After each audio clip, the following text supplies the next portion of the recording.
All right. So, in the newspaper today, guys, first news: Netanyahu urges UNIFIL to heed to Israel warnings to evacuate.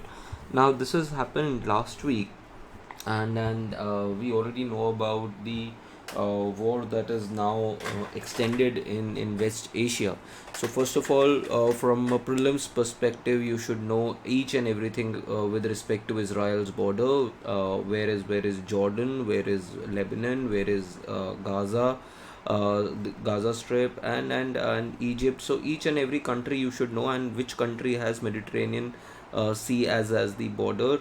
So all this you should know. Now there was this war between Israel and Lebanon in 2006, following which there was a peacetime agreement that happened. The UN Security Council basically had a resolution. This resolution 1701 basically ended the Israel Hezbollah war of 2006, and it called for the Lebanese army to deploy throughout the south, and for all armed groups including Hezbollah to be disarmed. But this never happened, and there is UNIFIL that is still there, and recently, while Israel has been attacking the south of Lebanon, it has also attacked. It has also attacked the UN forces, and it has in fact accused that UN forces. We have been giving warning to the UN forces, peacekeeping forces, to move to the north, because warrantedly or unwarrantedly they are shielding the people who are basically Hezbollah fighters or other people that Israel is targeting. So this is what is there in this particular news. Then there is another issue that is going on, that is always prevalent in case of North Korea and South Korea. Recently, North Korea has basically destroyed some of the infrastructure in the south of of the country, and South Korea has responded by firing certain warning shots. So this is with respect to that. That is a part of what keeps happening in that part of the country.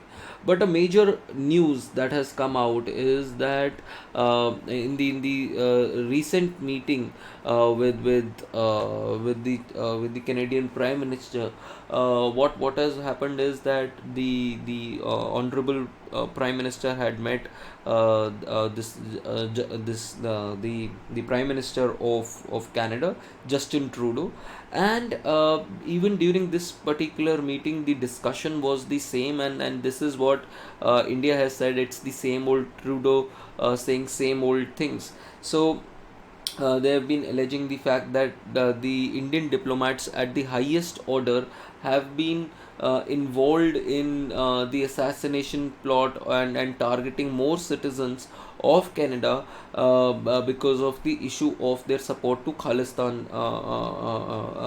the cause of Khalistan.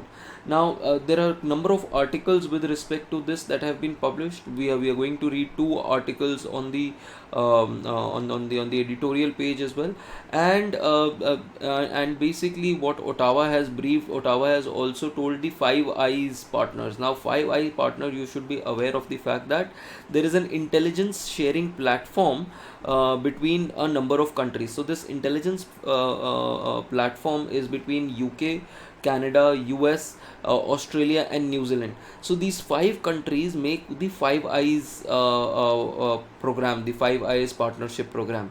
Now, the Canadian government has been basically rallying behind all these Five Eye, and they've been telling all these Five Eye countries that this is what India has been doing, but they're not substantiating anything with respect to what is that they have, what is the proof that they have.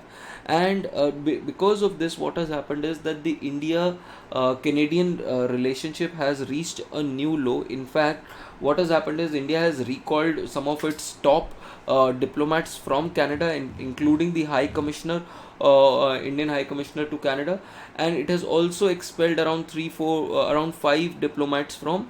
It has also expelled around five diplomats from India as well. So, and despite the fact that India and Canada have a very strong people to people connection, and very strong connection in general. This basically marks a very poor way of handling issues. And if you compare it to India and US relationship, it's not just the case with this. There was another person called as Pannun, and who was being targeted in US. And what the US government did was it called for the Indian side, and it said that we will make a joint committee, and then we will explore that what was the role of Indian side in terms of planning to basically assassinate a US citizen. Now this is and this that was the Pannun plot, that the deputy NSA top officer in US as part of the India's probe team. So this is the way that mature democracies and mature countries should handle the case, rather than the way that Canada has handled. And this is exactly.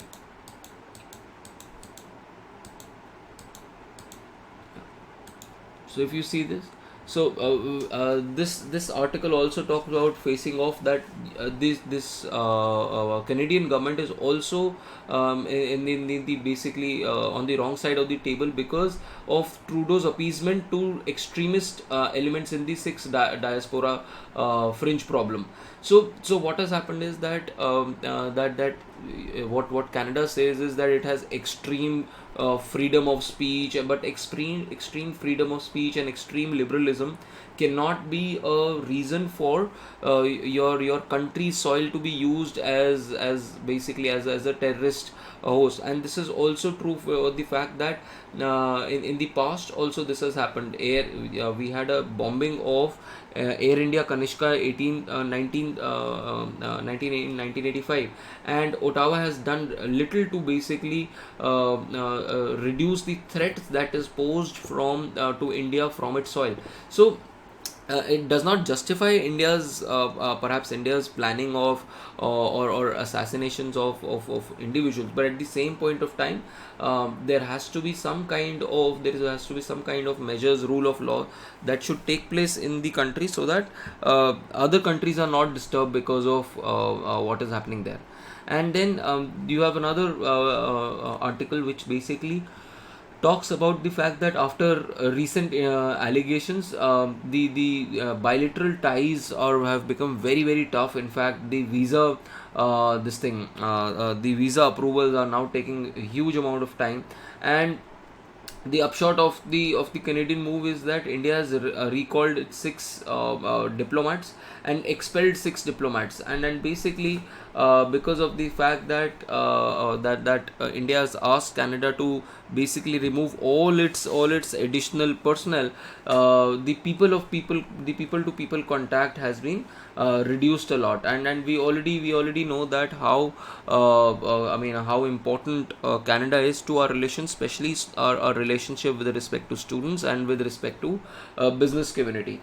And what is extremely serious is that Canada had actually claimed that the Indian diplomats, even in fact the High Commissioner of India Sanjay Verma was also a person of interest, basically accusing the top diplomat of the country to be basically involved in assassination of another individual without substantiating that claim is basically Nintendo, and that is something which is uncalled for. So this is something that basically this article says. Then let's go back to first page. Yeah. Then there is another news. No such demographic change. No so much of demographic change. No meaning for polls. The vice president basically talking at a particular forum had talked about that some areas in the country have become so their demography has changed so much that they have become a political fortress. And in fact you don't even need elections there, because the results of elections have become a foregone a foregone conclusion. Therefore, what we need to see is that I mean, there should not, there should be enough vibrancy, enough diversity, and there should not be kind of concentration of a particular kind of a demography in a particular place. So this is what the vice president has said in a particular place. And then the other news is UP bringing ordinance to make spitting in food an offense without bail. Now, what has happened in the last few months is that the food quality that has been found in certain parts of UP has been contaminated. We found that that people have been urinating in food products. They have also been spitting in food products, and because of this, the communal harmony is also disturbed. And therefore, what has happened in UP is that UP has come out with this particular act. First, UP came out with the fact that all particular eateries should first display their names of the owner prominently in front of the name of the shop, and also they should have CCTV cameras in the kitchen and where the food is available, and to monitor what the kitchen and the dining area. All these proposals have been made, but at the same point of time, what it has now said is that any kind of move of spitting into the food products will also lead to a non-bailable warrant with basically sentence up to 10 years. So this is how they're trying to maintain the quality of the food.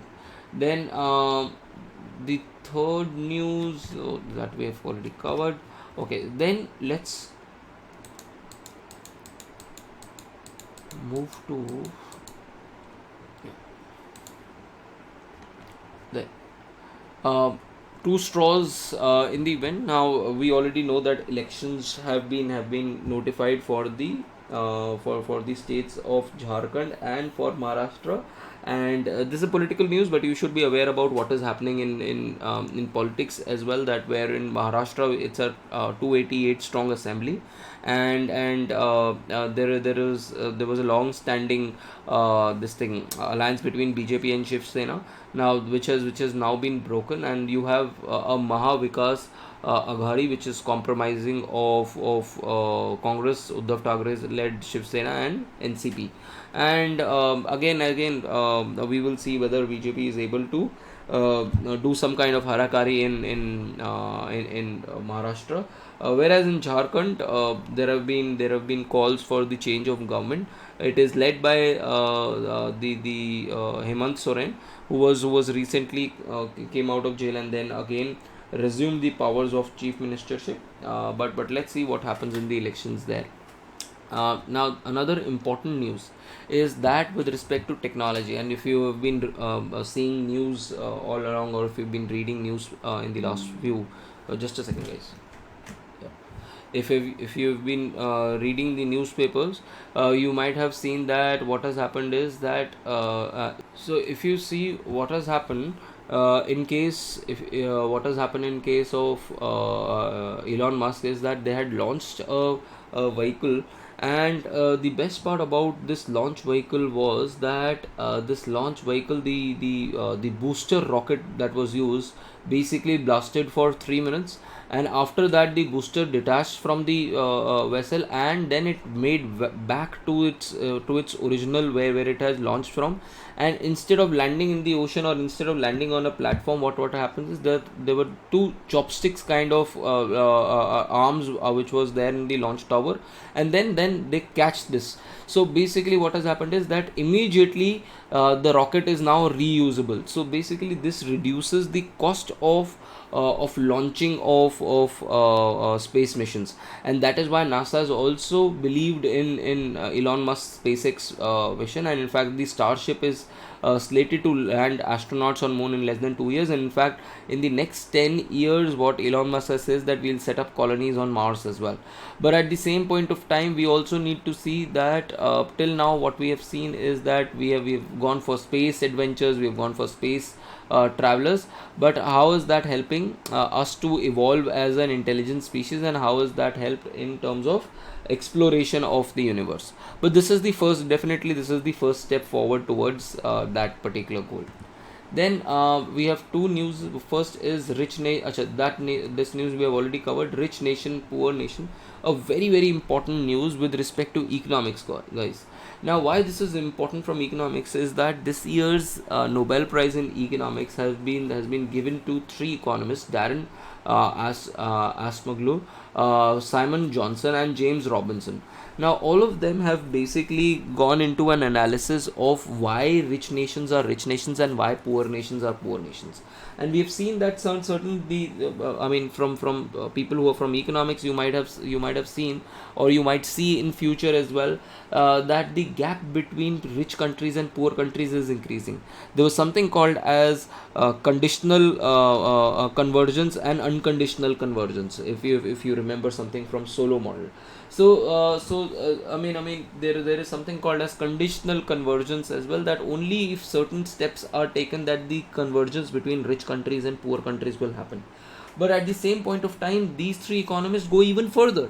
They say it's not even if not respect to savings and investment and all of that technical stuff. They also say that institutions matter a lot, and they say that countries which have good institutions, countries in which there is rule of law, countries where there is a strong legal system, countries where education process is there, transparent laws for doing business, trade and commerce is there. If these structures and if the institutions are run properly, then the countries will prosper. And what these three economists have done is that they have analyzed the history of the world, and they have seen different countries. And what they have said is that the colonial masters, they had gone for two kinds of colonialism. In one kind of colonialism, they had only exploited from the colonists. For example, in African nations, what they had done was they had only extracted minerals and not built the institutions, and that is why all these countries have now failed, and they have not been able to develop, because the institutions are not there to take care of democracy and rule of law. But in certain countries there were institutions. For example, in countries like Australia, in countries like Canada, in countries like other countries where the colonists were there, but they had also set up the rule of law. They've also set up certain kind of infrastructure there. What has happened is that they contributed to the development, and because of that the institutions were set up, and these institutions have helped to build these private property and build a strong judicial system and policy support for growth. And in fact, there are two kinds of exceptions. One is that of China, which is again a country which has done well, but at the same point of time, it is said that it is autocratic. It does not have those strong institutions, but at the same point of time there is huge amount of inequality in the country, and now you are seeing these issues propping up from China. The other is Singapore, where you have huge amount of growth, but which also it is not democratic, but it's kind of an outlier because of the fact that it has very very strong institutions. Now, in terms of India as well, now what we have invested in is we've invested in a lot of strong institutions, and because we've invested in a lot of strong institutions, that our growth in the last 10 years has been good. So this basically talks about that how institutions basically help you in terms of your development. Then we also have another article which talks about Pakistan's other front. Now this is an article which is now, and these articles will now come in the next 2-3 days. It's because the EAM, the Honorable EAM, is now in Islamabad for the SCO meeting. Now, first of all, you should know all the SCO countries and how SCO is different from BRICS, and how this is different from all other things, and what is the expanding SCO. Okay.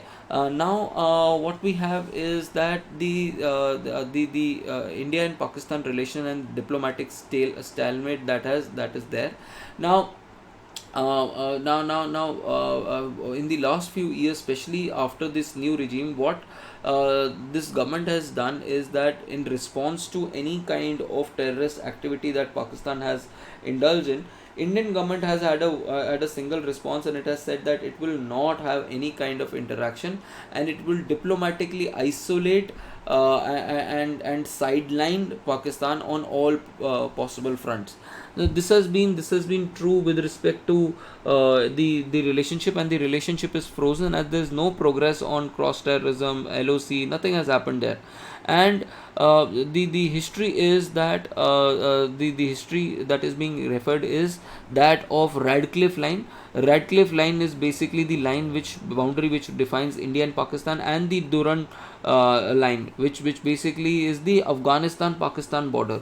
So the issue basically lies with the fact that what is happening on the Radcliffe line is also related to that of the Durand line as well.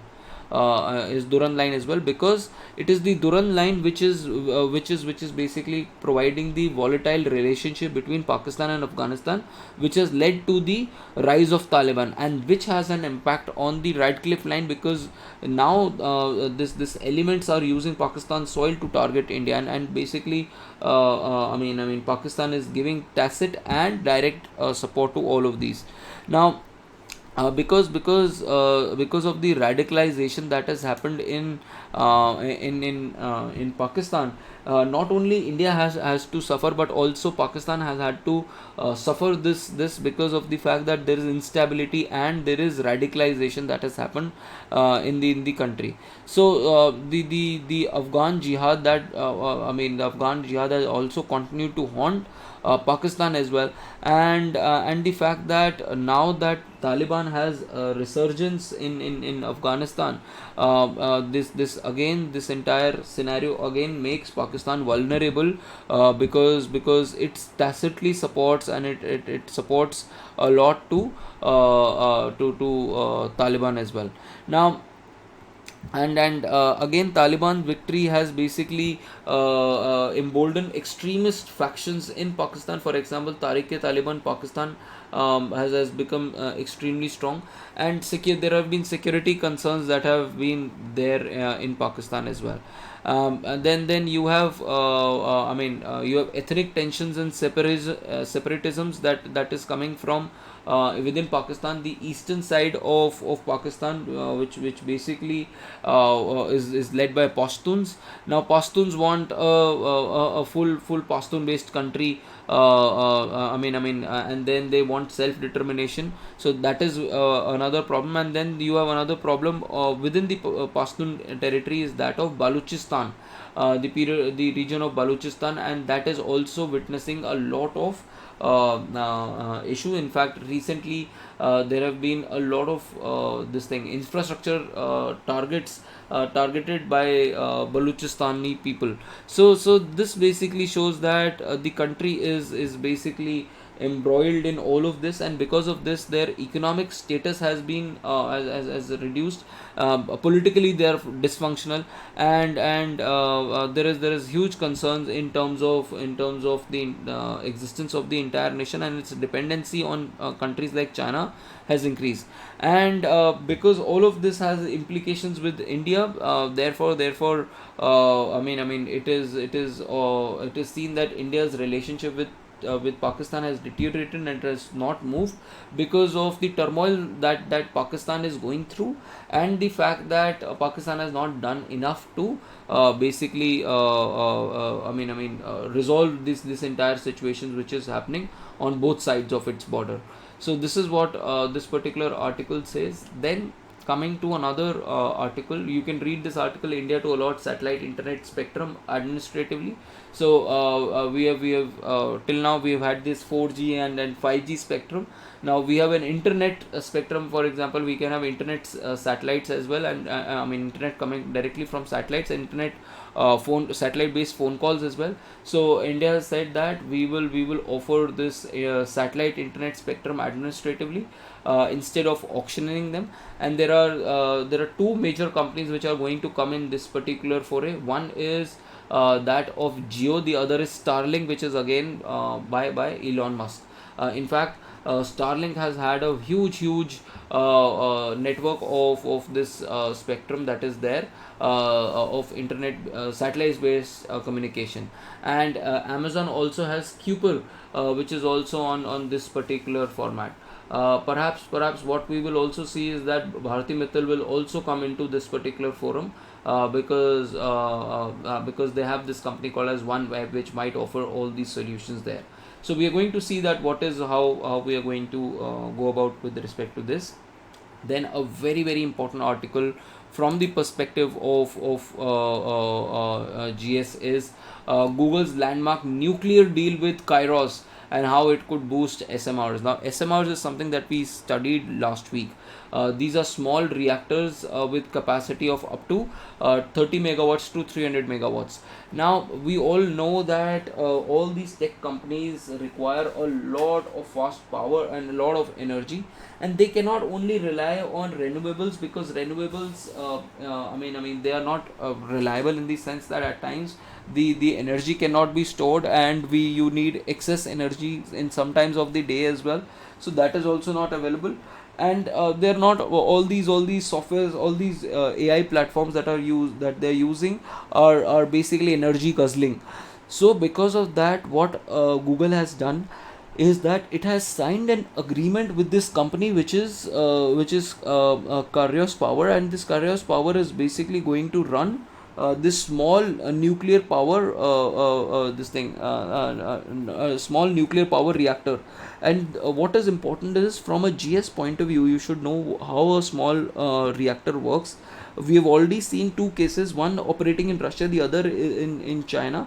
But India is also trying to build these small reactors, and the world is also building these small reactors, are all available. So for example, Rolls Royce is building it, Westinghouse is already building it, GE Hitachi is already building it. Now what we are doing is that in this particular case, the technology uses a molten salt cooling system, combined with ceramic pebble type fuel. Now to efficiently transport heat to a steam turbine to basically generate power. Now this technology is very different from the commonly used light water or heavy water reactors that we use.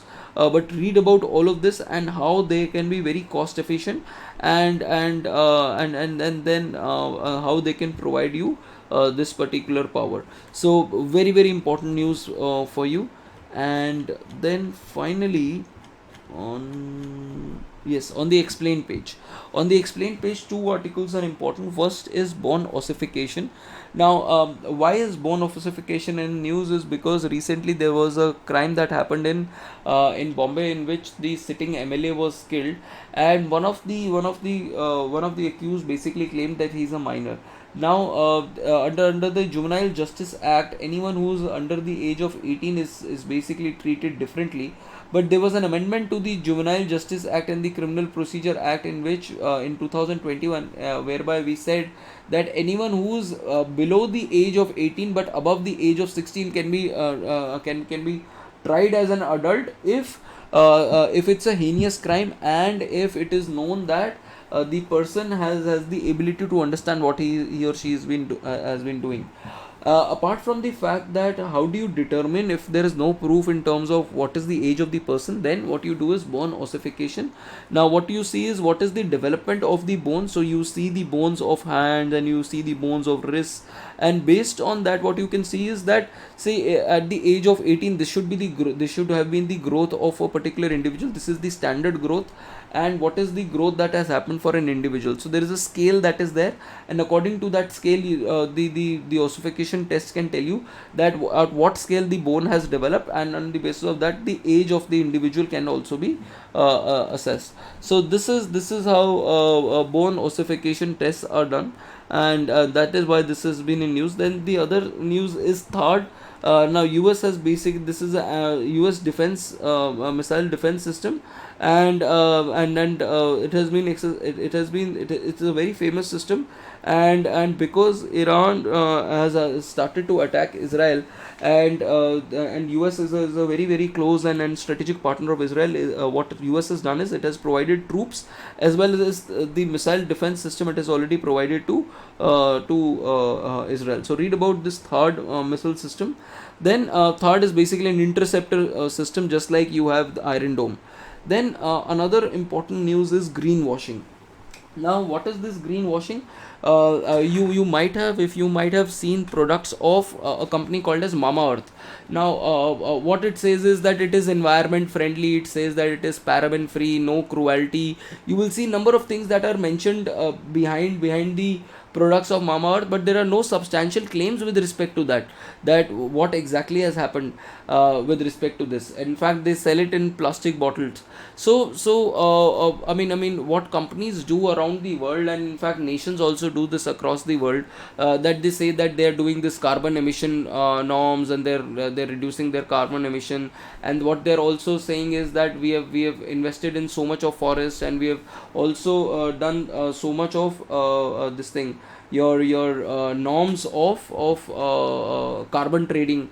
So not just companies, even nations have indulged in greenwashing, whereby they are saying that whatever activity that they're doing is environmental friendly, despite the fact that the reality is something else. And this is exactly what the consumer protection, the Central Consumer Protection Authority has said, that companies will not involve in this misleading advertisement and endorsement of misleading advertisement, framed in under the guidelines of 2022. And it calls for the fact that there should be six principles of environmental claims: truthfulness and accuracy. All the claims that they are making should be verifiable. There should be clarity and unambiguity in terms of what they are saying, and then the language that is to be used, and meaningful and fair comparison of their product to other products should be there.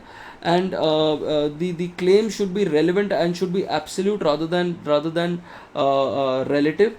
Then image should not give the wrong impression. So for example, Mama Earth, and you have earth sign there or something like that, that it is environmental friendly and stuff. So the imagery should not be wrong. And there should be no misleading claims or non unworthy authorities. So all these things should be there in this. There can be certain kinds of hyperboles which are always involved in terms of advertisement, but at the same point of time, generic terms like clean, green, eco-friendly, good for planet, cruelty-free, carbon neutral, natural, organic, all these to be used. If they are using all these products, all these terms, then you should be able to substantiate all these things rather than just mentioning it and not having it. So you might have seen organic products that are there, but you should be able to substantiate how it is organic, and why is it organic. So this is basically all these specific claims should be there, supported by this particular advertisement. And lastly, abatement to suicide. Now see, under the IPC and the BNS, what has happened is that you have a person might be, suppose someone has committed suicide, there could be two reasons. One could be because of a relationship which could be an intimate relationship. So for example, two friends, or say family person, and because of something that a family person has said, the other person commits a suicide. That is something where you can have strict preferences of abatement of suicide. But if it's a case of a professional professional meeting, that the boss says something to the employee and the employee then commits a suicide, if it's an official capacity relationship, then the Supreme Court has recently said that you should go a little light in all these cases, because it is coming out of this professional relationship, and you should avoid unnecessary prosecutions in cases of this. So this is what this particular news is. You can read this: abatement of suicide. What abatement means: abatement basically means instigating a person, engaging with one or other for a conspiracy of doing things, and intentionally by act of illegal or omission or doing something. Now and under IPC 306, abatement of suicide, and under 108 of BNS, it could lead to 10 years of imprisonment with a fine. So this basically case is there, and this is also relevant because of the case of what has happened in whether the work pressure that is there, and work pressure related issues. We read the issues of EY as well. So whether that can come under the ambit of abatement of suicide or not. So this is regarding to this particular news. So with this we end up our newspaper, guys, and what we will do is tomorrow we will start with our journaling, our meditation, and then we will go on to our newspaper of tomorrow. All right, folks, thank you very much. I will see you tomorrow. Bye bye.